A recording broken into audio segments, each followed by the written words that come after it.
भावना की आज मेहंदी थी। रात को ही उसे मैनिक्योर और पेडिक्योर करवाना था और पूरा घर मेहमानों से भरा हुआ था। भावना की होने वाली भाभी किरण भी उस शादी में शामिल थी। उसे ज़्यादा मेहमानों के सामने जाने की इजाज़त नहीं थी। भावना ने आज उसे सूली पर ही लटका दिया था। भावना ने कहा था, भाभी रात काफ़ी हो चुकी है, पूरा घर मेहमानों से भरा हुआ है, आपको आज भाई के कमरे में ही सोना पड़ेगा। और माँ ने कहा है वह कमरा तुम्हारे लिए सेफ रहेगा। तुम्हें सारे मेहमानों से बचकर भी रहना है तो तुम्हें वहाँ सोना ही पड़ेगा। अब कमरे का दरवाज़ा सामने था। उसके हाथ कांप रहे थे, कुंडी पर जाकर रुके थे। अब वह खुद को इस बात के लिए मना रही थी कि जाए या ना जाए। एक कदम आगे बढ़ाती तो दिल पीछे खींच लेता, लेकिन पीछे भी नहीं जा सकती थी। उसकी हालत ऐसी थी जैसे कैदी को खुद अपने ही फैसले के कैद खाने में धकेल दिया गया हो। कुछ पल बाद वह कमरे में दाखिल हुई। कमरे की चुप्पी ऐसी थी जैसे दीवारों ने भी अपनी सांसें रोक रखी हो। बाहर ढोलक की आवाज़ धीमी हो चुकी थी, मगर अंदर एक और जंग शुरू होने वाली थी। किरण घबराई हुई थी, धीरे से जाकर बिस्तर के कोने पर लेटी थी। दिल की धड़कनें इतनी तेज थी कि लग रहा था कमरे का सन्नाटा उसे अब क्या देने वाला है। उसने आंखें बंद कर ली थी, लेकिन कुछ पल बाद अचानक से बिल्कुल सिहर उठी थी। हर्षित ने अपने बाजुओं में उसको भर लिया था। उसने आंखें फाड़कर घबराकर उसे हिलने की कोशिश की, मगर उसके बाजू के कैद ने उसे और ज़्यादा बेबस कर दिया था। हर्षित के होंठ उसके कान के पास आकर रुके थे। शोर मत करो, आज मैं तुमसे अपना अधिकार लेना चाहता हूँ। किरण का चेहरा एकदम सफ़ेद पड़ गया था। वह कांपती होठों से बोली, छोड़िए मुझे, क्या हो गया है आपको? अभी मेरी शादी आपसे नहीं हुई है, आप ऐसा क्यों कर रहे हैं? हर्षित के होठों पर एक कड़वी मुस्कुराहट उभरी थी। छोड़ो इन सब फालतू बातों को। मैं शादी के नाम पर कब तक लटकता रहूँगा? अब तो 10 साल बीत गए हमारी मंगनी को। मैं बस इंतज़ार ही करता रह जाऊँगा। अब और ज़्यादा बर्दाश्त नहीं कर पा रहा। मम्मी ने तुम्हें इसलिए मेरे कमरे में भेजा होगा ताकि आज मैं तुम्हें अपना बना लूँ। किरण ने दोनों हाथ उसके सीने पर रखकर उसे धकेलने की कोशिश की। नहीं, आप मेरे साथ ऐसा कुछ भी नहीं करेंगे। अगर मैंने आपकी बात मान ली तो मैं अपने माँ बाप को क्या मुंह दिखाऊंगी? उन्होंने मुझ पर भरोसा करके यहाँ भेजा है, मैं उनका भरोसा नहीं तोड़ सकती।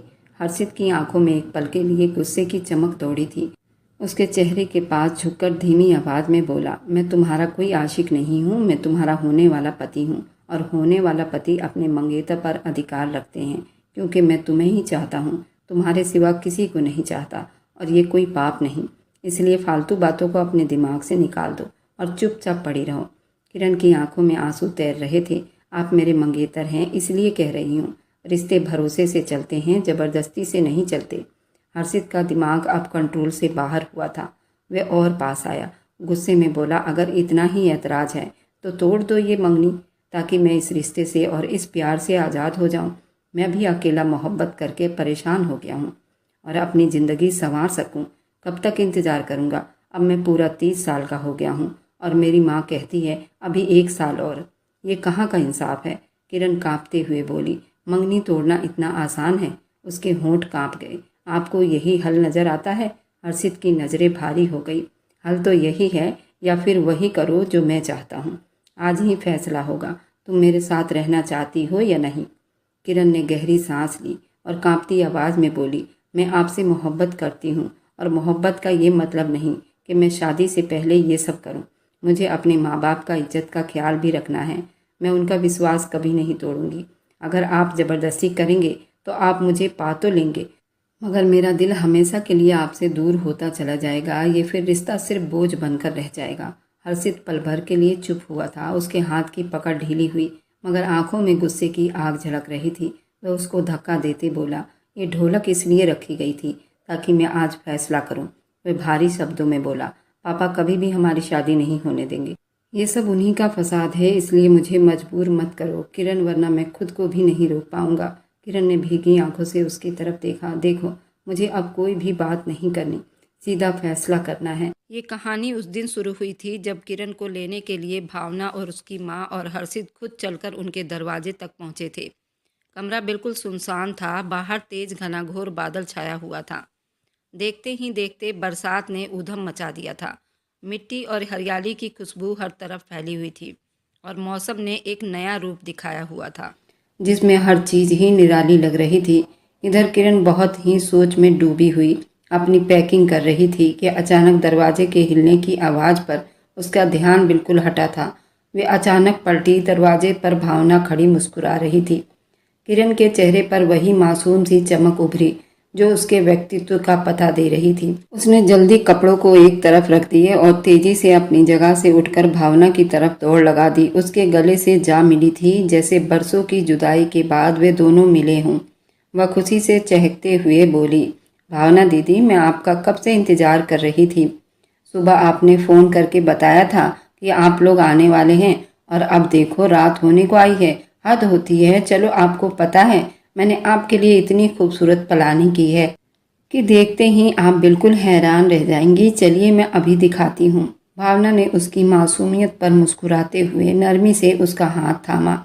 नरमी से बोली, हाँ हाँ, मुझे मालूम है भाई ज़रूरी काम से बाहर चले गए थे, जिसकी वजह से आते आते इतना ये वक्त हो गया। और ऐसा करते हैं, तुम्हारी पैकिंग में बाद में देख लूँगी, पहले नीचे चलते हैं।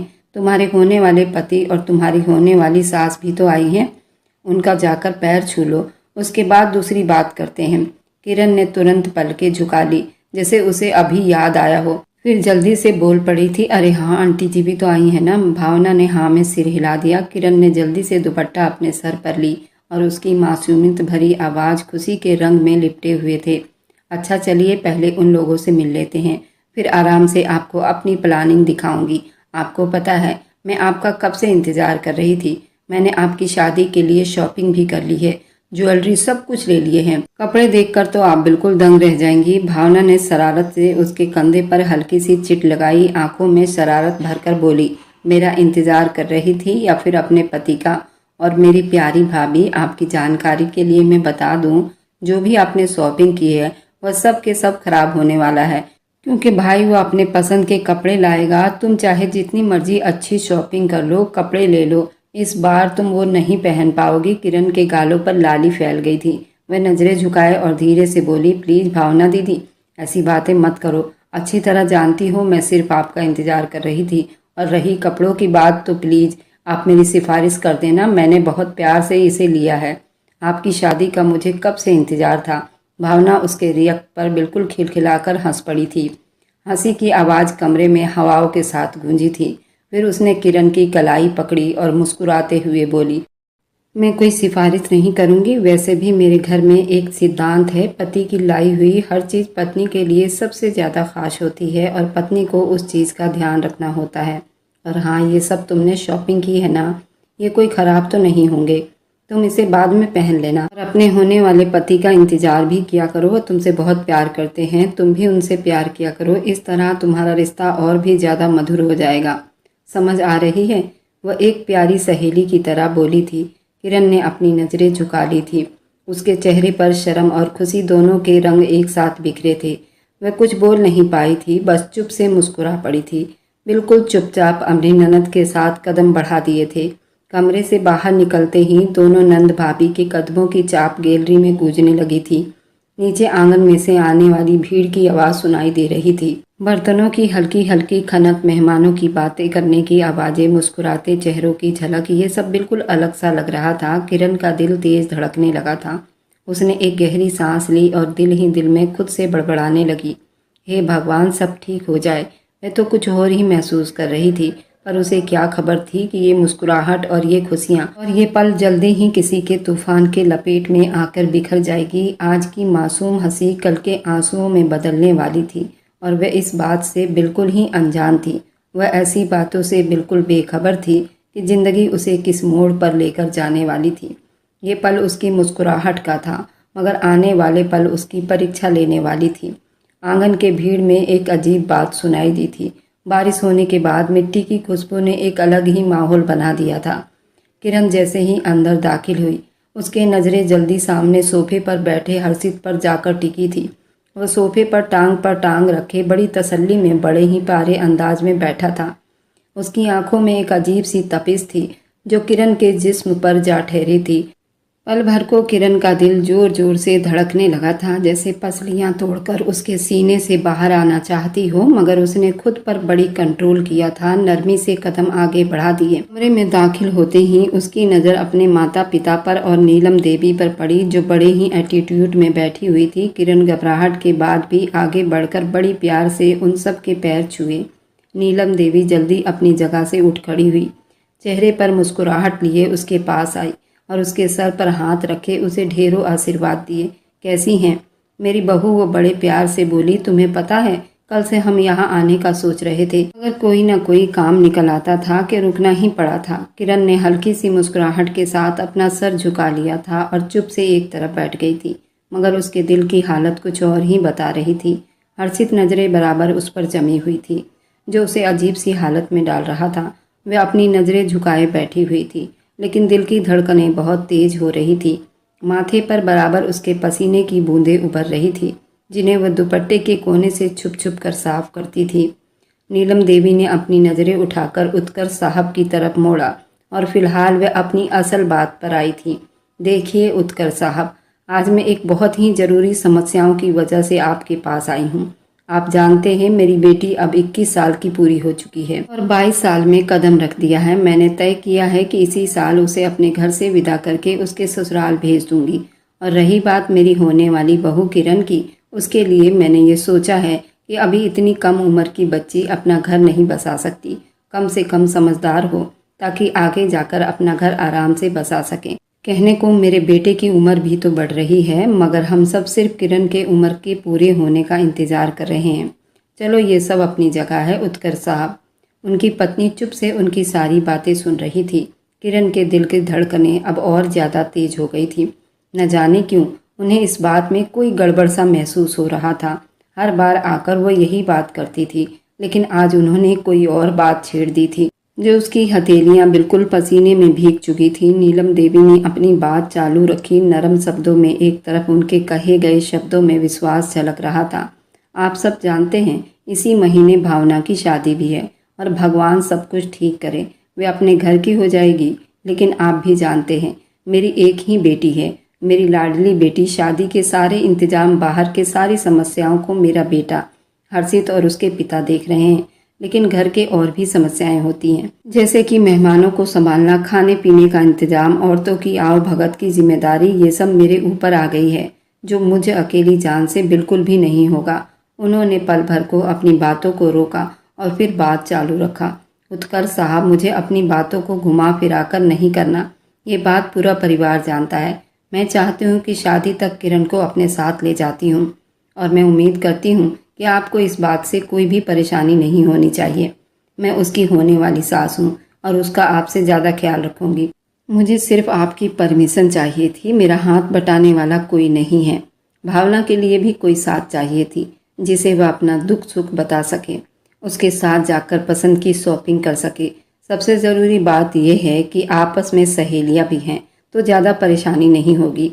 एक दूसरे से अपनी बातें शेयर कर लेंगी। और मेरे सारे रिश्तेदार जानते हैं ये मेरी होने वाली बहू है, तो इसमें डरने वाली कोई बात नहीं। हर्षित उसका होने वाला पति है और इन दोनों को भी मौका मिलेगा एक दूसरे को समझने का।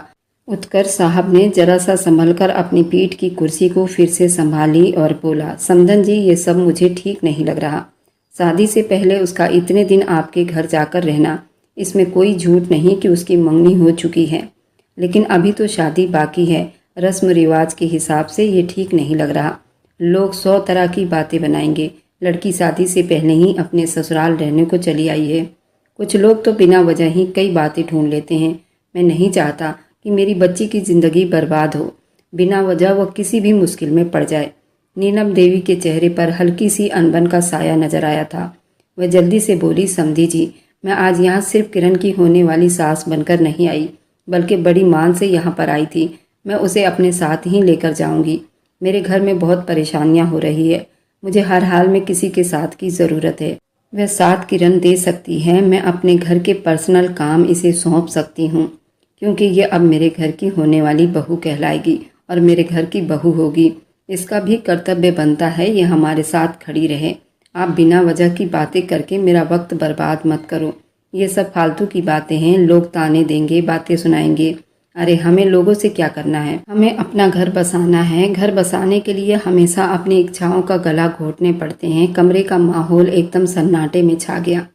किरण के हाथ दुपट्टे के कोने से फिसलने लगे थे।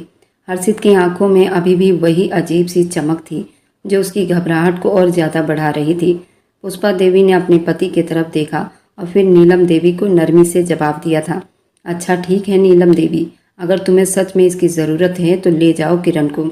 मुझे विश्वास है तुम इसका ख्याल रख लोगी।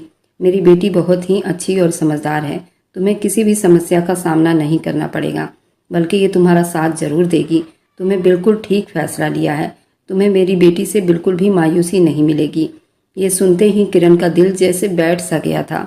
उसने अपनी माँ की तरफ देखा, जिनके होंठ बिल्कुल चुप थे। उत्कर्ष साहब के चेहरे पर अब साफ दिखाई दे रहा था कि उनका इरादा बेटी को भेजने का बिल्कुल भी नहीं है, मगर वो पत्नी के कहने पर और उनके दबाव में आकर कुछ नहीं बोल पा रहे थे।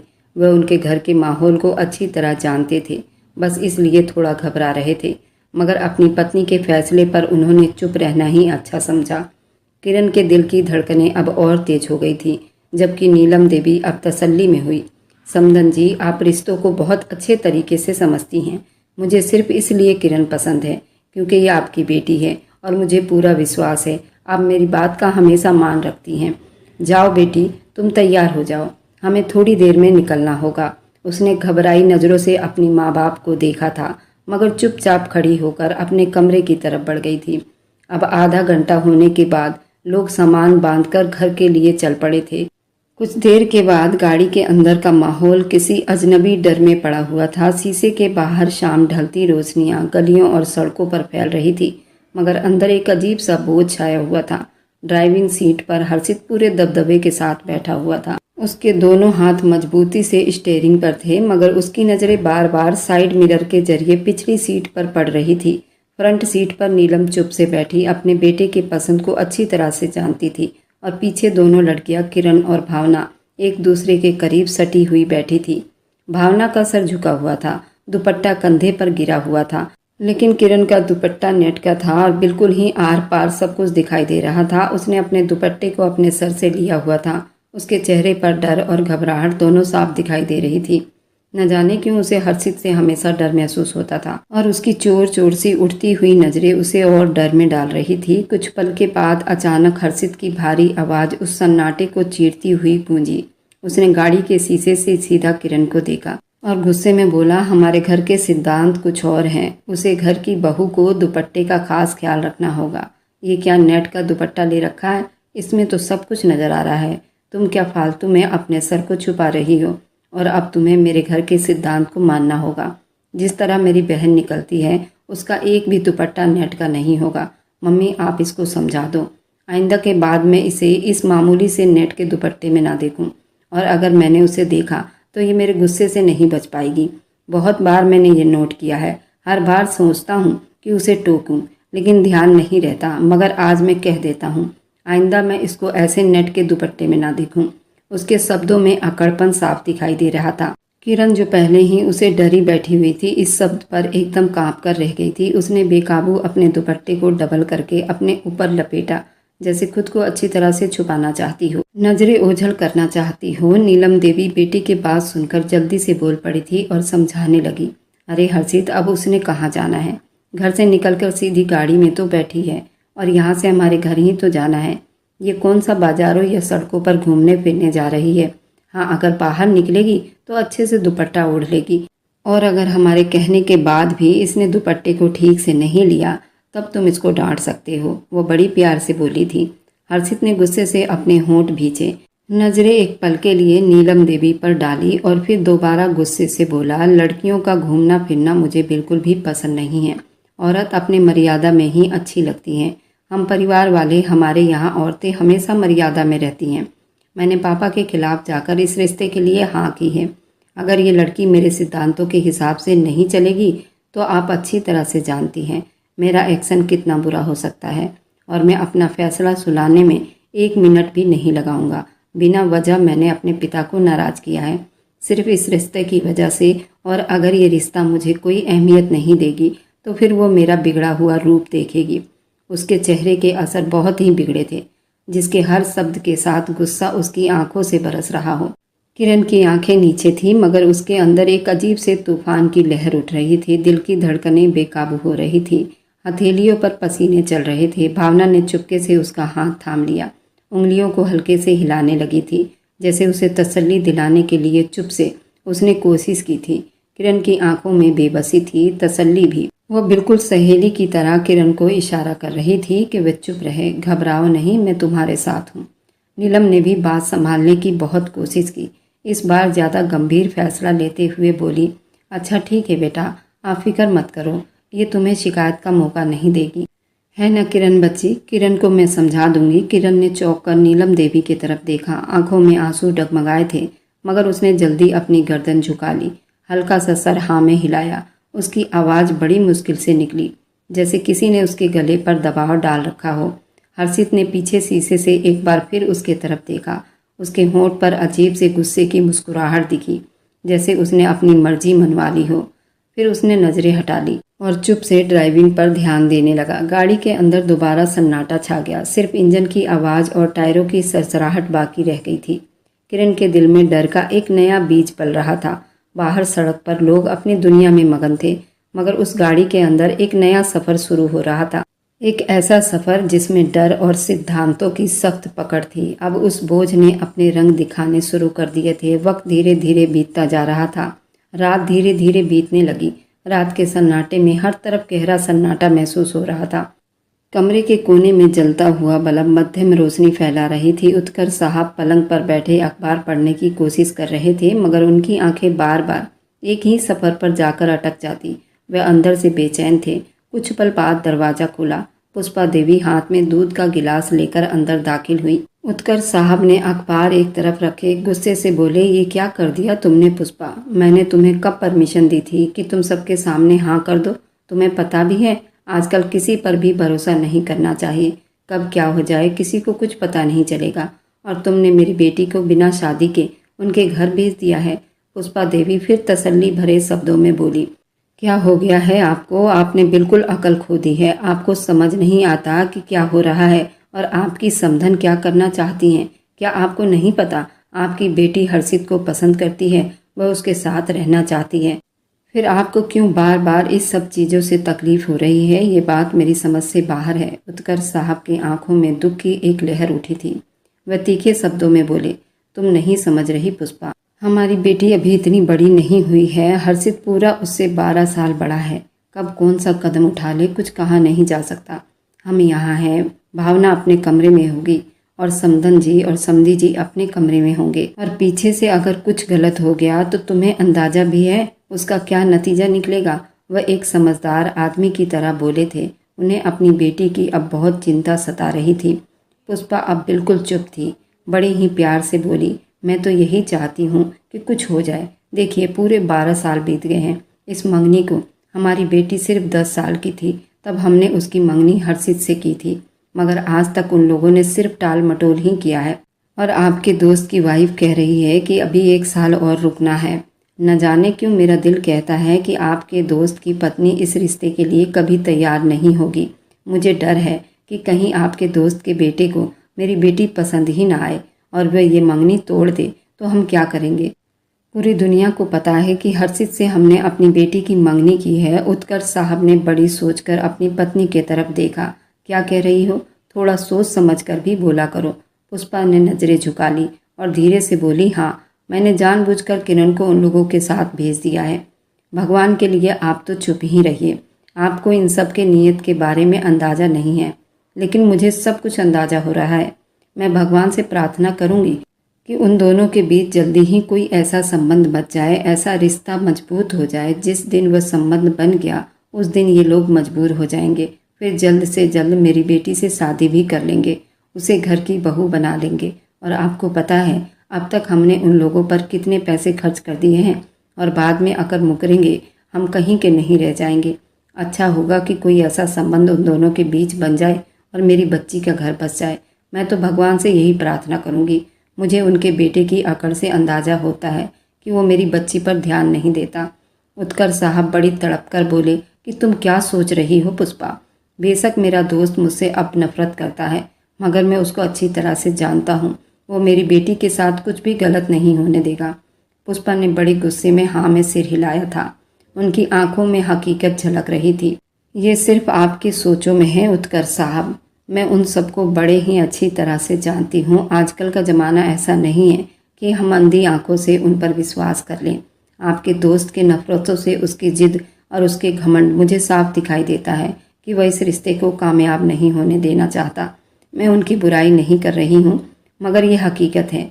कमरे की हवा अब और भी ज़्यादा बोझ तले दब गई थी। उत्कर्ष साहब ने गहरी सांस ली। उनके चेहरे पर थकन और बेबसी दोनों दिखाई दे रही थी। वो बोले, पुष्पा, तुम बातों को बढ़ा चढ़ाकर बोलती हो। अगर रिश्ता सच में कामयाब होना है तो भगवान खुद ही रास्ता निकाल लेगा। तुम क्यों इतनी जल्दीबाजी कर रही हो? पुष्पा अब दूध का गिलास मेज पर रखते हुए बड़ी नरम शब्दों में बोली, उत्कर्ष साहब, रिश्ता ऐसे ही कामयाब होगा। आप चुप रहें। मुझे परमिशन दे कि मैं अपने तरीके से इसे हैंडल करूंगी। वक्त का इंतजार करने वाले अक्सर पीछे रह जाते हैं। उत्कर्ष साहब ने नज़रें झुका ली और चुप हो गए। उनकी चुप्पी कमरे में बेमोल हो गई थी। वे जानते थे कि पत्नी की बात में वजन है, मगर उनका दिल मानने को तैयार नहीं था। कमरे का सन्नाटा सिर्फ घड़ी के टिक टिक से नोट हो रही थी। दोनों अपने अपने ख्यालों में गुम थे। एक तरफ माँ बेचैन में पड़ी हुई थी, दूसरी तरफ पिता की बेबसी अपनी बेटी के अच्छे भविष्य के लिए चिंतित थे। जो बचपन में उन्हें एक फैसला ले लिया था, अब उन्हें बहुत पछतावा हो रहा था। अब बात हाथ से निकलकर वक्त पर छोड़ दिया था। दूसरी तरफ रात धीरे धीरे गहरी होती जा रही थी। अगली सुबह का सूरज पूरा निकल चुका था। आंगन में हल्की सी रोशनी फैली हुई थी। खिड़कियों के पर्दे आधे खुले हुए थे। सूरज की किरणें अंदर आ रही थी। ऐसे में उसे काफ़ी देर हो गई थी। वह हड़बड़ा कर जागी थी। वह मुंह धोकर नीचे आई थी। सामने सोफे पर हर्षित बैठा हुआ था। उसके चेहरे पर गुस्से की लकीरें दिखाई दे रही थी। नीलम देवी एक तरफ चाय का कप लिए बिल्कुल चुप से गुस्से वाली निगाहों से किरण को देख रही थी, जबकि राघव साहब की आंखों में पहले से गुस्से की एक और लहर दौड़ रही थी। किरण धीरे से चलती हुई पास पहुंची। उसके कदम जैसे जमीन पर जम गए थे। वह चलती हुई उनके पास आई और उनका पैर छूकर खड़ी रह गई, पर उन्होंने उसको आशीर्वाद तक न दिया। लेकिन हवाओं में एक बोझ सा बढ़ गया था। रघविंदर साहब मेज पर बैठे हुए थे। बोले, ये तुम्हारी पसंद है नीलम देवी? देखा, तुम्हारे घर की बहू और 11 बजे सोकर उठ रही है। हमारे घर का ये चलन नहीं है कोई औरत 7 बजे के बाद बिस्तर पर पड़ी रहे। किरण का दिल धक से रह गया था। उसके होंठ कांपे थे, मगर कुछ बोल नहीं सकी थी। हर्षित जल्दी अपना मुंह मोड़ते हुए बड़ी गुस्से में बोला, पापा बिल्कुल ठीक कह रहे हो। ये सब माँ की परवरिश में होता है। अगर उसकी माँ ने ही इसे समय की कदर नहीं सिखाई तो यह हमारे घर के सिद्धांतों पर कैसे चलेगी? नीलम देवी अपनी बहुओं को उचकाते हुए बोली, बेटा, मैंने रात को समझाया भी था कि जल्दी उठना, मगर शायद उनके घर का यही चलन होगा। किरण कांपती आवाज़ में बोली, जी मुझे पता नहीं चला, मगर आप मुझे जगा देती। उसकी बात पूरी भी ना हुई थी कि रघविंदर साहब गुस्से में बोले, शर्म नहीं आती? अपनी सास को ही गलत ठहराती हो। यही तो समस्या है आजकल की नई लड़कियों में। हमारी बहू बेटियों ने हमेशा घर के सिद्धांत माने हैं, और मुझे पता है तुम जैसी लड़कियां 6 महीने भी घर नहीं बसा सकती, फिर डिवोर्स लेकर पिता के घर बैठ जाती हैं और परिवार को बदनाम करती हैं। किरण की आंखों के किनारे भीग गए थे। दिल की धड़कनें तेज हो गई थी, जैसे पूरा जिस्म कांप रहा हो। सर झुकाए चुप खड़ी रह गई। सांस तेज हो रही थी। पुष्पा देवी ने ठंडी सांस ली। उसके तरफ देखते हुए बोली, किरण, तुम्हें अंदाजा होना चाहिए, ये घर कोई आम घर नहीं है। यहाँ के सिद्धांत अलग है। वक्त की कदर है। बहू बेटियों के लक्षण पर बहुत ध्यान दिया जाता है। बड़ों का मान सम्मान का लिहाज किया जाता है। ये सब जरूरी है, जब ही तुम यहाँ बच सकती हो किरण। किरण हल्की आवाज़ में सिर्फ इतना बोल पाई थी, जी आंटी, और दोबारा चुप हो गई थी। अभी रघविंदर साहब कुछ कहते, भावना कमरे में दाखिल हुई थी। उसके चेहरे पर तसल्ली की झलक थी, लेकिन किरण को घबराए देखकर वह जल्दी उसके करीब आई थी और उसे देखते हुए बोली, भगवान की कृपा है तुम जाग गई हो। चलो नाश्ता कर लो, फिर हम शॉपिंग के लिए चलते हैं। मम्मी, मैं किरण को साथ ले जाती हूँ। हर्षित ने बड़े गुस्से में बात करते हुए बोला, कोई ज़रूरत नहीं शॉपिंग पर ले जाने की। घर की बहुएं घर के अंदर ही अच्छी लगती हैं। अगर जाना है तो तुम अकेली जाओ या फिर किसी नौकरानी को साथ ले जाओ। ये बाहर नहीं जाएगी। भावना ने बड़ी हैरानी से अपने भाई को देखा। लेकिन भाई, ये तो अभी आई है ना। हर्षित अब बहुत ही गुस्से में बोला था, बिल्कुल चुप। किरण, जाकर दोपहर के खाने की तैयारी करो, तुम्हें खाना बनाने आना चाहिए। किरण ने कांपते हुए सर हाँ में हिलाया। हर्षित ने गहरी सांस ली, मुंह मोड़ लिया। रघविंदर साहब ने अफसोस भरी आवाज में बोले, मेरे माँ बाप ने मरने से पहले बहुत बड़ी गलती की थी, आज उसी का बोझ उठा रहे हैं। ये लड़की हमारे परिवार की इज्जत नहीं बढ़ा पाएगी, हमारी जग हसाई जरूर करवाएगी, हमारा सर नीचा करवाएगी। ये कहकर वह उठ खड़े हुए थे और कदमों की चाप कमरे से बाहर निकल गई थी। हवा बिल्कुल सन्नाटा छा गया था।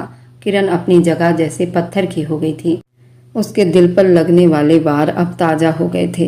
भावना ने उसका हाथ थाम कर दबाया, मगर उसकी आंखों में अब हैरानी, बेबसी की नमी उतर आई थी। आंगन की हवाएं बहुत भारी हो गई थी, जैसे दीवारों पर भी उनकी बातों की सख्ती बढ़ गई हो। कुछ देर के बाद किचन की हवा में हल्की फुल्की बर्तनों की झनकार गूंज रही थी। किरण की आंखों में आंसू भरे, सर झुकाए सिंक में पड़े ढेरों बर्तन मांज रही थी। साबुन के झाग में उसके नरम हाथ भीग रहे थे, मगर दिल का बोझ इतना भारी था कि हाथों की मेहनत अब बेकार सी लग रही थी। आंखों से टपकते हुए आंसू कभी बर्तन पर गिरते तो कभी साबुन के झाग पर गायब हो जाते। उसकी सांस उखड़ उखड़ कर चल रही थी, जैसे दिल के अंदर जमा हुआ दुख के पहाड़ ने उसकी सांसों पर बोझ डाल दिया हो। उसी पल भावना नरम कदमों के साथ किचन में दाखिल हुई थी। उसकी आंखों में अब तक और चेहरे पर हल्की सी नाराजगी दिखाई दे रही थी। वह किरण के पास आई और बड़े प्यार से और बड़े मीठी आवाज में बोली, ये अभी आंगन में क्या हो रहा था? तुम्हें ये लोग क्या बोल रहे थे? किरण ने सर उठाया, आंखों के किनारे साफ किए। उसके पलकें कांप रही थी। वह टूटती आवाज में बोली, भावना दीदी, रघविंदर अंकल मुझे पसंद क्यों नहीं करते? मैं तो उनकी अपने दोस्त की बेटी हूँ। मैंने सुना है कि वह उनके जिगरी दोस्त हुआ करते थे और वे दोनों एक दूसरे के बिना नहीं रह सकते थे। फिर मेरे साथ ऐसा क्यों हुआ? वे और ज़्यादा रो पड़ी। और हर्षित भी मुझसे नफरत करने लगा है। सिर्फ आप और आंटी हैं जो मुझे बुरा नहीं समझती, वरना बाकी सबके लिए जैसे मेरा जिस्म एक बोझ हो। भावना ने गहरी सांस भरी और बर्तन धोती किरण के कंधे पर हाथ रखा और नरमी से बोली, किरण, ये बात तुम अच्छी तरह से समझ लो। पापा को तुमसे नहीं बल्कि तुम्हारी मम्मी से समस्या है। किरण हैरानी से उसे देखने लगी। भावना धीरे धीरे वजह बताने लगी। हमारे परिवार में हमेशा बिरादरी के अंदर शादियां होती हैं, जैसे तुम्हारी और हर्षित की हो रही है, मगर तुम्हारे पिता ने एक ऐसी औरत से शादी की जो थोड़ी नीच जात की है और हमारा जात उनके जात से बहुत ही ऊपर है। और फिर उनकी खेतों की भी लड़ाई थी जो तुम्हारी माँ के पिता से चल रहा था, यानी कि तुम्हारे नाना से मेरे पिता की लड़ाई चल रही थी। ऐसे में तुम्हारे पिता ने तुम्हारी माँ से लव मैरिज कर ली और अपने दोस्त का दिल तोड़ दिया। उसके बाद मेरे दादा ने उनकी आपस में प्यार बढ़ाने के लिए, दोस्ती को गहरा करने के लिए तुमसे मेरे भाई का रिश्ता जोड़ दिया जब तुम सिर्फ 10 साल की थी। रिश्ता जोड़ने के बाद दिल तो नहीं जुड़ा, और यही जख्म है जो मेरे पिता के दिल में अभी तक ताज़ा है। उनके नज़दीक तुम भी तुम्हारी माँ का खून हो, इसलिए वे तुम्हें स्वीकार नहीं कर पाते। किरण की आंखों में और ज़्यादा आंसू तैरने लगे थे। वह बहुत ही ज़्यादा हैरान होती आवाज़ में बोली, लेकिन हर्षित, वह भी तो मुझे पसंद नहीं करते। उन्होंने आज कितने गुस्से में बोले। मैं तो यहाँ सिर्फ आपके लिए आई थी, मगर सब मुझे बुरा भला कह रहे हैं। इससे अच्छा होगा कि मैं वापस ही चली जाऊँ। भावना चौंक कर उसके तरफ मुड़ी थी। ये शब्द दोबारा अपनी जुबान पर मत लाना। अगर हर्षित भाई ने ये बात सुन ली तो वह तुम्हारे साथ बहुत बुरा व्यवहार कर सकते हैं, और पापा तो वैसे भी मौका ढूंढ रहे हैं तुम्हें बातें सुनाने का। जब तक मेरी शादी नहीं हो जाती तुम यहाँ से नहीं जा सकती हो। इस बात को अपने पल्लू से गांठ बांध लो। किरण ने सर झुका लिया था, होंठ कांप रहे थे, मगर वह चुप रही। भावना उसके चुप्पी को देखते हुए थोड़ा नरम शब्दों में बोली, अच्छा, अब रोना धोना छोड़ दो, आओ तुम बैठ जाओ, मैं तुम्हारे लिए नाश्ता बनाती हूँ, फिर अपनी गुड़िया को अपने हाथों से खिलाऊंगी। किरण ने जल्दी ना में सिर हिला दिया, नहीं दीदी, मुझे भूख नहीं है, मैं ये बर्तन धोकर ही खाऊंगी, फिर दोपहर के खाने की तैयारी कर लेती हूँ, आप बस थोड़ी मदद करवा देना। भावना ने हल्की सी झिलमिलाहट के साथ उसे डांटा, कितनी ज़िद्दी हो तुम, कह दिया ना कि बैठ जाओ, पहले कुछ खा लो फिर बाकी काम कर लेना। तुम्हारे बस की बात नहीं है कि भूखे पेट इतना सारा काम करो।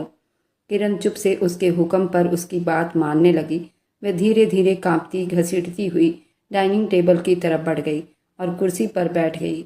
किचन में अब सिर्फ चूल्हे की हल्की सी आवाज़, भावना के बर्तन रखने की खनक बाकी रह गई थी। किरण का दिल अभी भी बोझल था, लेकिन भावना के शब्द में छुपी हुई हमदर्दी ने जैसे थोड़ा सा उसे सहारा दिया था।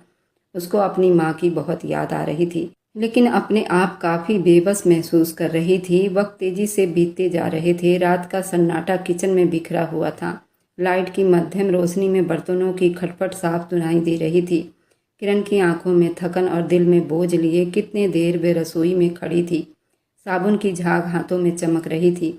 आंसू उसके गालों पर बहते, कभी साबुन के झाग में मिल जाती तो कभी गर्दन पर लटक जाती। वह बर्तन धोते हुए जैसे अपनी उदासी को धोने की कोशिश कर रही थी। अचानक उसे अपनी पीठ पर किसी के आने का एहसास हुआ था। उसके दिल में धड़कन बड़ी तेज हुई थी। उसने घबराहट में पलटकर देखा तो हर्षित हाथ बांधे गहरी ठंडी निगाहों के साथ दरवाजे के पास खड़ा था। उसकी आंखों में अजीब सा असर था, जैसे शक और गुस्सा अब भूल गया हो।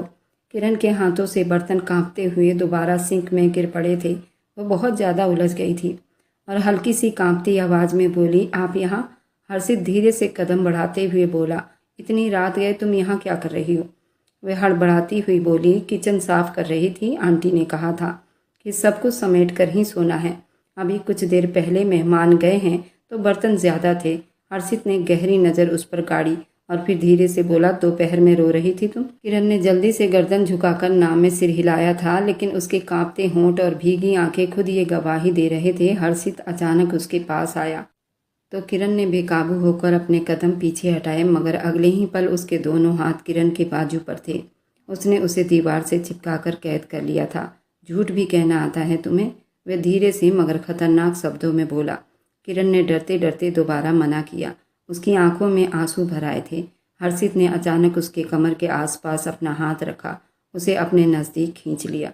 उसकी सांसों की गर्माहट किरण के चेहरे पर पड़ी तो उसके दिल का हाल उथल पुथल हो गया था। वह बोला, तुम मुझे कभी धोखा देने के बारे में ना सोचना। हर्षित की आवाज़ मध्यम हुई मगर तीखी थी। मैं रघविंदर नहीं हूँ जिसने अपने दोस्त को बड़ी आसानी से माफ़ कर दिया था। मैं हर्षित हूँ जो अपनी मंगेतर को जान से मार दूंगा अगर उसने धोखा दिया तो। किरण की आंखों से आंसू बह निकले थे। वह काँप रही थी। मगर मैं क्यों धोखा दूंगी आपको? आप तो मेरे होने वाले पति हैं। हर्षित के होंठ पर एक गुस्से की मुस्कुराहट उभरी थी। वह गुस्से से बोला, ये बात हमेशा अपने दिमाग में गांठ बांध लेना, क्योंकि जो कारनामा तुम्हारी माँ ने अंजाम दिया था उसके बाद तुम पर कोई भरोसा नहीं करता, यहाँ तक कि मैं भी नहीं। किरण की आंखों में दर्द की एक लहर बढ़ गई थी। वह कुछ कहना चाहती थी मगर शब्द उसके गले में ही अटक गए थे। हर्षित ने उसकी आंखों में झिलमिलाते आंसुओं को देखा तो अपने अंगूठे और बड़ी नरमी से उसका मुंह साफ किया था, मगर उसकी आंखों में नरमी के बजाय और गुस्सा झलक रहा था। मेरी बहन भावना का ख्याल रखना, वह धीरे से बोला, और पापा को किसी भी तरह का शिकायत का मौका मत देना, तभी तुम्हारी ज़िंदगी आसान होगी। वरना याद रखना, तुम्हारी ज़िंदगी तुम पर इतना तंग कर दूंगा कि सांसें भी तुम मेरी मर्जी से लोगी। समझ आई? ये कहकर वह अचानक पीछे हटा, कमरे से बाहर निकल गया। उसके कदमों की चाप उसके दिमाग पर गूंज रही थी। पीछे किरण अपनी जगह खड़ी रह गई। आंखों से आंसू बहकर चेहरे पर बहते ही जा रहे थे। उसने हाथ के पिछले हिस्से से आंसू साफ किया, मगर दिल की घुटन और तड़प मिटा नहीं सकी। बर्तनों की खनक दोबारा सुनाई दी, लेकिन अब वह सिर्फ किचन ही नहीं, उसकी जिंदगी भी सफाई देते देते बीतने लगी थी। अब उसको यहाँ आए हुए पूरा एक हफ्ता बीत चुका था। पूरे घर में खुशियों का लहर दौड़ रहा था। ढोलक की थाप, ठहाकों की गूंज, औरतों के गीतों ने हर कमरे को जैसे चमका दिया था। बड़े आंगन में कुर्सियां जमी हुई थी। किचन से खुशबू उठ रही थी। मेहमानों का शोर बिखरा हुआ था। ऐसे माहौल में किरण किचन से थक कर बड़े खामोशी के साथ बाहर निकली थी कि भावना तेजी से उसके पास आई। भावना ने अपनी सांसों को थोड़ा कंट्रोल किया, फिर बोली, मम्मी कह रही हैं कि सारे कमरे भर गए हैं। मेरे कमरे में भी बुआ और चाची की बेटियां हैं। उन्होंने कहा है कि तुम भाई के कमरे में ही सो जाओ, ठीक है? ये कहकर वह तेजी से पलटने ही वाली थी। किरण ने घबराकर उसकी कलाई थाम ली। किरण के चेहरे पर डर की लकीर खींची थी। वह कांपती हुई आवाज़ में बोली, नहीं दीदी, मुझे उनके कमरे में नहीं सोना, मैं आंगन में सो जाऊंगी। भावना ने जल्दी नाम में सिर हिला दिया। हल्की सी झिलमिलाहट से बोली, पागल हो गई हो क्या? आंगन में अब सारे लड़के सो रहे हैं, तुम कैसे वहाँ सो सकती हो? शादी का घर है, ये सब चलता ही रहता है। वो फिर हल्का सा मुस्कुराकर बोली, पता नहीं मम्मी ने इतनी जल्दी क्यों ढोलक रख ली है। सारे रिश्तेदारों को बुला लिया है, जबकि शादी में अभी पूरा 2 हफ्ता बाकी है। खैर तुम बस भाई के कमरे में सो जाओ, मुझे देर हो रही है, मेरा सब इंतजार कर रहे हैं। किरण की आंखों में घबराहट पड़ गई थी। वह धीरे आवाज़ में बोली, नहीं दीदी, मुझे उनके पास नहीं जाना। आपको क्या हो गया है? मैं उनके साथ कैसे सो सकती हूँ? भावना रुक गई और एक नज़र उस पर डालकर धीरे से बोली, क्यों नहीं सो सकती हो? वह तुम्हारे पति बनने वाले हैं, उनके साथ सोना तुम्हारे कर्तव्य है। और भाई तो कब के सो चुके होंगे, तुम बस चुपचाप जाकर लेट जाना, उन्हें पता भी नहीं चलेगा। किरण के होंठ कांपे। मगर दीदी, अगर वे गुस्सा कर गए तो? उसकी आवाज़ तो पहले ही उसके हलक में ही दब गई थी। भावना बात काटते हुए गंभीरता से बोली, देखो किरण, अभी ज़्यादा तमाशा मत बनाओ। पापा ने भी मुझे खास कर कहा है कि तुम्हें समझाऊं। तुम बाहर बिल्कुल नहीं सोओगी। घर में बहुत मेहमान हैं, लड़के भी हैं, मम्मी ने भी यही कहा है। तुम्हें अगर अपना और मेरा सुकून चाहिए तो बस भाई के कमरे में ही जाकर सोना होगा। और वैसे भी सुबह पूजा आराधना के समय तुम बाहर आ जाना, किसी को पता भी नहीं चलेगा।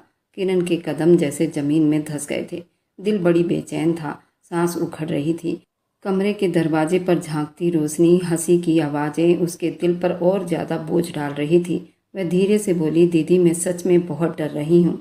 भावना ने उसके गाल पर हाथ रखकर उसे तसल्ली दी। डरने की कोई ज़रूरत नहीं है, भाई कुछ नहीं कहेंगे, वे सो गए होंगे, तुम जाकर आराम से लेट जाना, अभी वक्त है, सब कुछ ठीक हो जाएगा। ये कहकर वह जल्दी से वापस आंगन की तरफ बढ़ गई, जहाँ ढोलक पर गीत गाए जा रहे थे। किरण एक पल के लिए वहीं खड़ी रही। दिल में अजीब से डर पैदा हुआ। दरवाजे के शोर, मेहमानों के ठहाके, औरतों की आवाज़ के बीच उसका डर और ज़्यादा गहरा हो गया था। मैं जानती थी अगर नहीं गई तो सबके सवालों का सामना करना पड़ेगा, अगर गई तो अपने ही डर से मर न जाऊं। चेहरे पर उलझन, आंखों में आंसू लिए वे धीरे धीरे कदम उठाने लगी, जैसे हर कदम उसके दिल पर भारी बोझ डाल रही हो। कॉरिडोर की रोशनी मध्यम थी। दूर से ढोलक की थापों की आवाज़ सुनाई दे रही थी। उसके दिल की धड़कनें तेज हो रही थी और हर्षित ने वह सब कुछ करने की उससे मांग की। अगर तुम मुझसे मोहब्बत करती हो तो आज ही सब कुछ फैसला होगा। उसके अंदर की आग अब उबल रही थी। आज मुझे मेरा अधिकार चाहिए, वह कांपती हुई आवाज़ में बोली। नहीं, ये सब बाद में होना चाहिए, अभी नहीं, मुझे डर लग रहा है। मगर उसने उसकी एक भी बात को नहीं सुना, सब नज़रअंदाज कर दिया। उसका हाथों का दबाव उसके जिस्म पर बराबर चल रहे थे। वह अपने हाथों से उसे रोकती रही, आंखों में डर के साए लहराते रहे, मगर उसका जुनून उस पर बढ़ता गया। उसने अपने होठों की आग उसके होठों को मिठास से जोड़ना शुरू कर दिया। उसकी सांसें अब उखड़ने लग गई थी। वह तड़प रही थी, मगर वह पल पल उसकी हिम्मत को कमज़ोर करने लगा था। जैसे तूफान के आगे नाजुक चिराग बुझ जाती है और सर झुका देती है, वह डर के आगे में घिरी हुई थी। मगर उसके जिद और आग ने उसे हरा दिया था। कुछ पल के बाद थक चुकी थी। वह हर्षित को अपने आप से दूर नहीं कर पा रही थी। हर्षित से मोहब्बत तो वह भी करती थी, लेकिन उसके दिल में ये डर था कि अभी मेरी शादी नहीं हुई और ये सब अच्छा नहीं है। हर्षित के सामने वो बेजान पड़ गई थी। हर्षित बराबर उसके जिस्म से उसकी धड़कनों को चुराने की कोशिश कर रहा था। उस कोशिश में वो कामयाब हो गया था। और फिर एक पल ऐसा आया जब उसने अपनी आंखें मूंद कर सब उसके लिए सौंप दिया था। जैसे कोई जंजीरों से आज़ाद नहीं हो सका तो उन्हीं जंजीरों को अपनी किस्मत मान लिया और उस पर पूरी तरह से हावी हो चुका था। किरण को हिलने भी नहीं दे रहा था और वह चाहकर भी कुछ नहीं कर सकी थी। उसने एक एक करके उसके सारे कपड़े उतार दिए और उस रात वह हुआ जिसका वह सपने में भी नहीं सोच सकती थी। वह भी उसके सुकून को देखती उसे अपने आप को सौंप गई थी। सारी रात उस कमरे में किरण की सिसकियां गूंजती रही। हर्षित उस पर अपनी पूरी जवानी निछावर कर रहा था। आधी रात तक तो वह उसके ब्यूटी बॉल और उसके होंठों को ही चूमता रहा, उसकी सांसों को अपने अंदर पिरोता रहा। वह भी उसके इस तरह प्यार करने पर अपने आप को अब सिंदूरी महसूस कर रही थी। सब कुछ अपना हर्षित को सौंप चुकी थी। उसके सीने में मुंह छुपाकर अपना एहसास दिला रही थी। अब हर्षित अपनी मोहब्बत की चरम सीमा पार करता किरण की चीखें निकलवा चुका था। और फिर इसके बाद उसकी आहें और सिसकियां सारी रात चलती रही। सारी रात दो दीवाने एक बिस्तर पर प्यार के समुंदर में गोते लगाते रहे। बाहर के आंगन में गीत और ठहाके चलते रहे। इसी तरह 2 हफ्ते बीत गए। हर रात हर्षित और किरण अपनी मोहब्बत का जाम पीते रहे। भावना की शादी का दिन भी आ गया था। शादी भी अच्छे से बीत गया था। भावना विदा होकर अपने ससुराल चली गई, लेकिन किरण को जाने नहीं दिया गया था। उसे रोक लिया गया था। भावना का मायके में 2 हफ्ते के बाद पग फेरा होना था, इसलिए किरण को रोका गया था। किरण को हर्षित के साथ सोते अब 4 हफ्ते बीत चुके थे और इस बात से सभी अनजान थे। आज आंगन में बड़ी चहल पहल थी, क्योंकि भावना मायके से आई हुई थी। आंगन में हल्की रोशनी फैली हुई थी। सभी लोग खाना खा रहे थे, हंसी चल रही थी। मेहमानों को कदमों की चाप, बर्तनों की खनखनाहट, हंसी मजाक की मध्यम आवाज़ें हवाओं में घुल रही थी। वह सारे मेहमानों को पानी के गिलास पकड़ा रही थी। चेहरे पर थकन की लकीरें दिखाई दे रही थी, मगर मेहमानों की आवभगत में उसने जरा सी कोई कसर नहीं छोड़ी थी। पूरी जिम्मेदारी से खड़ी थी। अभी उसने एक गिलास रघविंदर साहब की तरफ बढ़ाया ही था कि अचानक उसकी आंखों के सामने अंधेरा छा गया। उसके कदम लड़खड़ाए और अगले ही पल वह गिलास समेत जमीन पर गिरने ही वाली थी कि दहाड़ की आवाज़ पर सब चौंक उठे। रघविंदर के हाथ से गिलास छूटकर नीचे गिर गया। हर्षित, जो अपनी माँ के पास बैठा हुआ था, एक झटके से उठ खड़ा हुआ था। किरण को अपने बाजू में पकड़ लिया था। किरण अपने होश में नहीं लग रही थी। पलकें बंद, सांसें बेकाबू चल रही थी। उसने घबराकर उसका गाल थपथपाया था। उसके आवाज़ में कपकपाहट थी। किरण, आंखें खोलो, ये क्या हो गया तुम्हें? मगर कोई जवाब नहीं मिला। कमरा जैसे पल भर को बिल्कुल सुन्न हो गया था। मेहमानों की चहल पहल, निगाहों के शोर ने बस सिर्फ उसे देख रहा था। जल्दी अपनी माँ की तरफ पलटा और तेज आवाज़ में बोला, मम्मी, डॉक्टर को फ़ोन करो। अभी ये कहते ही वह उसे अपनी गोद में उठाकर सीढ़ियाँ चढ़ने लगा। कदमों में भारीपन था, आंखों में डर। कमरे का दरवाज़ा खोलकर बिस्तर पर लिटा दिया। उसकी सांसों को चेक किया, माथे पर पसीना साफ किया। वह बेचैनी से टहलने लगा था। उसके पीछे ही सारे मेहमान आ गए थे। कुछ देर के बाद डॉक्टर भी आ गई थी। कमरे में रघविंदर साहब, नीलम देवी, कुछ और रिश्तेदार मौजूद थे। सबकी नज़रें शक और परेशानी के मिले जुले रंग लिए हुए थी। उस मंजर को देख रही थी। डॉक्टर ने नब्ज चेक किया और कुछ सवाल पूछे। कुछ देर चुप्पी के बाद वह मुंह फेर कर बोला, बधाई हो, आपकी पत्नी माँ बनने वाली है। लेकिन कमरे में एकदम सन्नाटा सा छा गया। सबकी नज़रें एकदम हर्षित की तरफ उठी थी। डॉक्टर ने बात चालू रखी, वैसे ये लड़की बहुत ज़्यादा कमज़ोर है, उम्र भी इसकी कम है, इसलिए इसकी प्रेगनेंसी नाजुक हो सकती है। इसके लिए सावधानी बरतनी बहुत ज़रूरी है। सबसे ज़्यादा इसके खाने पीने का और इसके दिमागी सुकून की बहुत ज़रूरत है।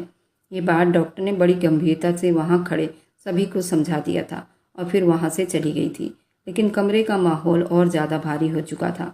अभी तो सिर्फ मंगनी हुई थी। सबके दिलों में एक ही सवाल था, ये कैसे मुमकिन है? रघविंदर की नज़रें कहर बरसा रही थी। वह कुछ कहने ही वाले थे कि हर्षित आगे बढ़ा। किरण के सर पर हाथ रखते हुए बोला, पापा, ये बच्चा मेरा है। भावना की पहली ढोलक की रात को मैंने उससे संबंध बना लिया था, इसलिए किसी को शक करने की ज़रूरत नहीं है। ये मेरी होने वाली पत्नी है और ये मेरा ही खून है। उसके शब्दों में बहुत ज़्यादा फिक्र दिखाई दे रही थी। कमरे में मौजूद सबके चेहरे हैरानी से खुल गए थे। रघविंदर का गुस्सा अब छुपाए नहीं छुप रहा था। वह दहाड़ा था, क्या बकवास कर रहे हो? तुम्हारा दिमाग ठीक है? शादी की रस्में, परिवार की जिद, ये सब क्या मजाक है तुम्हारे लिए? हर्षित ने उनके तरफ देखा मगर नरम शब्दों में कहा, पापा प्लीज़ थोड़ा धीरे बोलें, सारे मेहमान सुन रहे हैं और किरण भी सो रही है। ये बहुत कमज़ोर है। आपका ऐसे गुस्सा करना इसके दिमाग पर असर डाल सकता है। कल सुबह बैठकर सभी बात कर लेंगे, लेकिन अभी के लिए आप सब आराम करो। मैं अपनी किरण के पास रहना चाहता हूँ। अपने शब्द में नरमी रखकर कह रहा था, लेकिन शब्दों के पीछे एक फैसला ले चुका था। रविंदर गुस्से से उस कमरे से निकल आया था।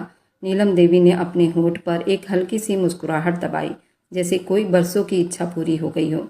हर्षित ने पलटकर किरण की तरफ देखा, उसके माथे पर हाथ रखा, धीरे से बोला, अब तुम अकेली नहीं हो, मैं हूँ और हमारे बीच आने वाला ये नन्ही सी जान भी है।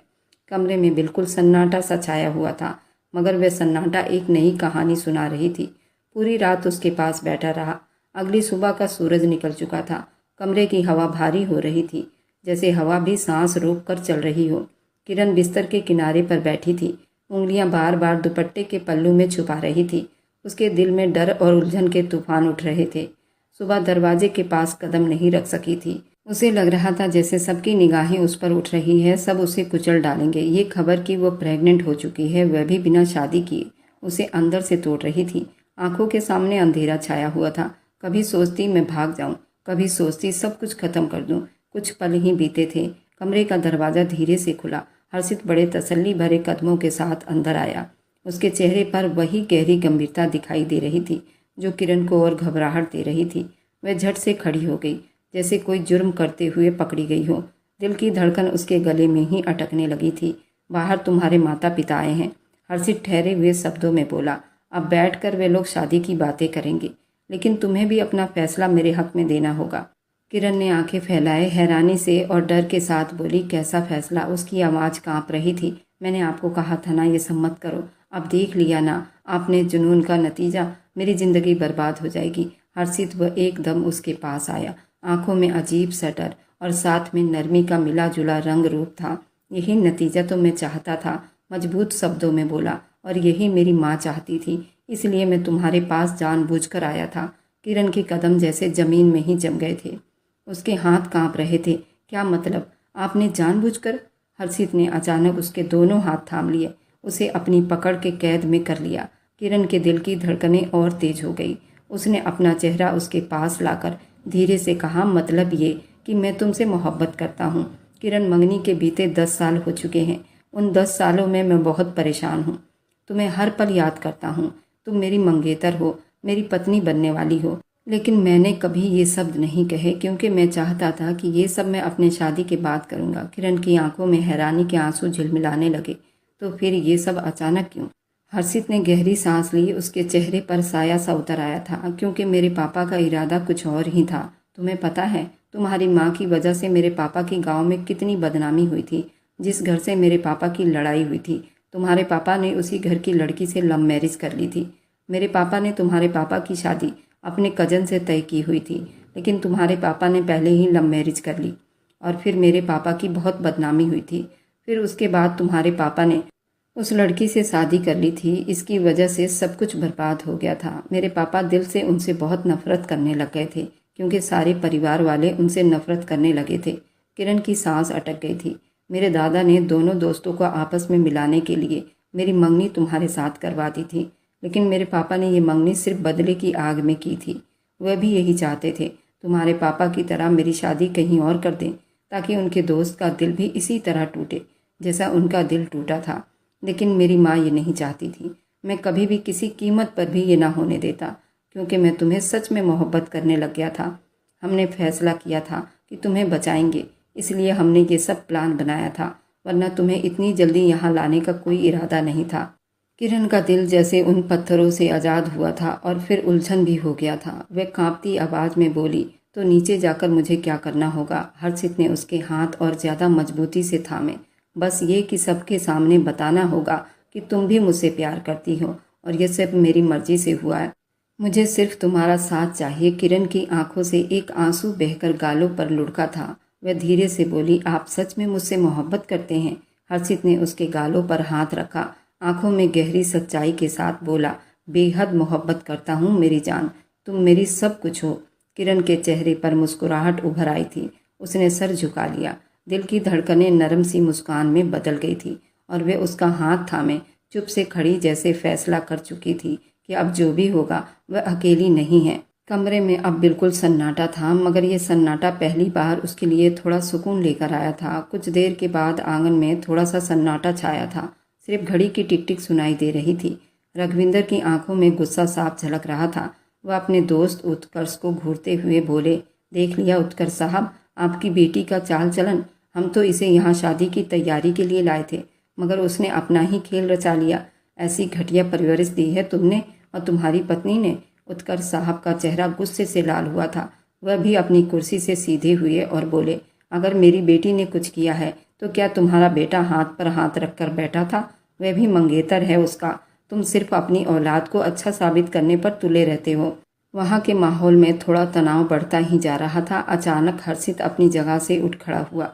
उसकी नज़रें गुस्से से तिलमिला रही थी। खबरदार, उसकी आवाज़ गूंजी, खबरदार, अगर आप दोनों में से किसी ने भी मेरे मंगेतर के किरदार पर उंगली उठाई तो मैं भूल जाऊंगा कि आप दोनों मेरे कुछ लगते भी हो। ये मामला हम दोनों के बीच का है। ठीक होगा कि आप लोग यहाँ बैठकर अब शादी के बारे में सोचें और बाकी सब कुछ हमारे सर पर छोड़ दें। रघविंदर साहब भड़कने ही वाले थे कि उत्कर्ष साहब ने अपनी बेटी की तरफ देखा। उनकी आंखों में सवाल थे। किरण के दिल की धड़कनें अब तेज हो रही थी। वह घबराहट के मारे अपनी हिम्मत जमा कर रही थी। पापा, मैं तैयार हूँ। हम दोनों एक दूसरे को अपनी मर्जी से स्वीकार कर चुके हैं। हम एक दूसरे से प्यार करते हैं। ये शब्द निकलते ही उसकी आवाज़ कांप रही थी, मगर उसकी आंखों में एक सच्चाई की रोशनी झलक रही थी। हर्षित ने जल्दी उसकी तरफ देखा। उसकी आंखों में मुस्कुराहट और सुकून उभर आया, जैसे दुनिया की सारी जंग अब उसने जीत ली हो। रघविंदर गुस्से से बोले, तुम चुप रहो किरण, ये तुम्हारी बात करने की जगह नहीं है। हर्षित ने जल्दी जवाब दिया, ये क्यों चुप रहे? वह इस रिश्ते का हिस्सा है, उसका पूरा अधिकार है। वह बोलेगी, पापा आप भी हो सके अब अपने गुस्से को ठंडा कर लो। अपनी औलाद के साथ ऐसा जुल्म करने चले हो? पापा आप चाहते हो मैं उससे शादी ना करूं? रघविंदर साहब पल भर के लिए चुप हो गए। उनके चेहरे पर गुस्सा साफ दिखाई दे रहा था। हर्षित अपना शब्द नरम करते हुए मगर मजबूती से बोला, मैं अपनी मंगेतर के साथ बहुत खुश हूँ। हमारी शादी जल्दी होनी चाहिए और रिसेप्शन भी बहुत जल्द करूँगा। मेरी पत्नी की तबीयत कमज़ोर है, उसको आराम की बहुत ज़रूरत है। मैं किसी को परमिशन नहीं दूंगा कि उसे दिमागी तौर पर कोई भी परेशान करे, इसलिए मैं उसे लेकर अब फ्लैट में जा रहा हूँ। रघविंदर का गुस्सा दोबारा भड़का। पागल हो गए हो तुम? कहीं नहीं जाओगे, यहीं रहोगे हमारे साथ। हर्षित ने एक गहरी सांस ली, आंखों में गुस्से के साथ बोला, अगर चाहते हो कि मैं यहीं रहूं तो फिर मेरी होने वाली पत्नी को दिल से स्वीकार करो, उसकी इज्जत करो, उसके साथ खड़े रहो, वरना हम अलग हो जाएंगे। ये शब्द आंगन में हथौड़े की तरह गूंज रहे थे। रघविंदर चुप हो गए थे। उनके चेहरे पर गुस्सा धीरे धीरे पिघलने लगा था। वे अपने बेटे को बहुत अच्छी तरह से जानते थे। वे जो कहता था वह करके दिखाता था। उत्कर्ष साहब के आंखों में भी अब प्यार उतर आया था। अपनी बेटी के साथ उसके पति को देखकर पल भर के बाद जैसे बरसों की घमंड दुश्मनी टूट गई हो। दोनों दोस्त एक दूसरे की तरफ बढ़े और गले लगा लिए। किरण की आंखों से आंसू बह निकले थे। वह रोते हुए हर्षित की तरफ देखने लगी। हर्षित आगे बढ़ा, उसका हाथ अपने हाथ में लिया। उसकी मुस्कुराहट में मोहब्बत और विश्वास झलक रहा था। अब सब ठीक हो जाएगा, वह धीरे से बोला। किरण ने मुस्कुराहट से सर झुका लिया। दोनों के हाथ जुड़े हुए थे। दिल तसल्ली में था और हवाओं में एक सुकून सा फैला हुआ था। कमरे का माहौल जो पल में नफरत और घमंड में भरा हुआ था, अब मोहब्बत ही मोहब्बत दिखाई दे रहा था। बेशक बीते हुए कल से इंसान को बहुत कुछ सीखना चाहिए, उसे निकाल कर बाहर करना चाहिए। इस कहानी में वे दोनों आपस में मोहब्बत करते थे तो बात ठीक थी, लेकिन आप लोग ऐसा कभी ना करें। अपने बच्चों को अपने साथ रखें। अगर उनकी मर्जी है शादी करके वह अलग रहना चाहते हैं तो रह सकते हैं, लेकिन जहाँ प्यार ना हो और अपनी बच्ची को इसलिए भेजा जाए ताकि वह उससे प्यार करने लग जाए, तो यहाँ आप सिर्फ एक क्राइम का ही उम्मीद कर सकती हैं। तुम्हारी बेटी के साथ कुछ भी हो सकता है। अगर आज की कहानी आपको अच्छी लगी है तो आगे की और आने वाली सारी दिलचस्प रोमांटिक कहानियों के लिए मेरे चैनल को लाइक और सब्सक्राइब करते जाएं।